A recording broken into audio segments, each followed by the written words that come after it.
السلام علیکم 8 کلاس، امید ہے آپ سب خیریت سے ہوں گے۔ آج ہم پڑھیں گے نظم نعت کا مرکزی خیال اور پہلے شعر کی تشریح۔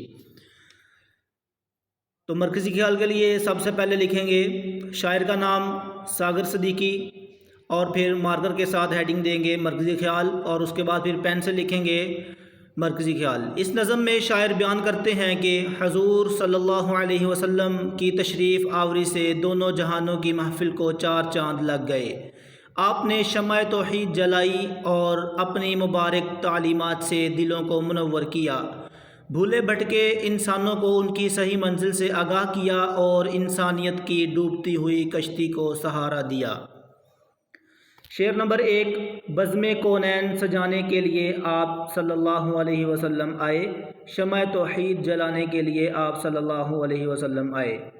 عزیز طلباء، تشریح لکھنے کا طریقہ کار یہ ہے، سب سے پہلے شعر لکھیں گے مارکر کے ساتھ، اور اس کے بعد پھر نظم کا نام اور شاعر کا نام یہ لکھیں گے، حوالہ شعر،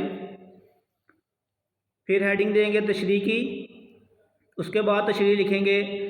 اس شعر میں شاعر حضور اکرم صلی اللہ علیہ وسلم کے اس کائنات میں تشریف لانے کا مقصد بیان کر رہے ہیں۔ وہ بیان کرتے ہیں کہ آپ صلی اللہ علیہ وسلم کی آمد سے دنیا پر رونق اور مزین ہو گئی ہے۔ آخرت میں بھی حضور اکرم صلی اللہ علیہ وسلم کی بدولت ہی مسلمان نجات حاصل کریں گے۔ آپ صلی اللہ علیہ وسلم نے دونوں جہانوں کی محفل کو 4 چاند لگا دیے ہیں۔ آپ کی آمد سے قبل دنیا ظلمت کدہ بن چکی تھی۔ انسان ایک خدا کی بجائے سینکڑوں بتوں کی عبادت کرتے تھے۔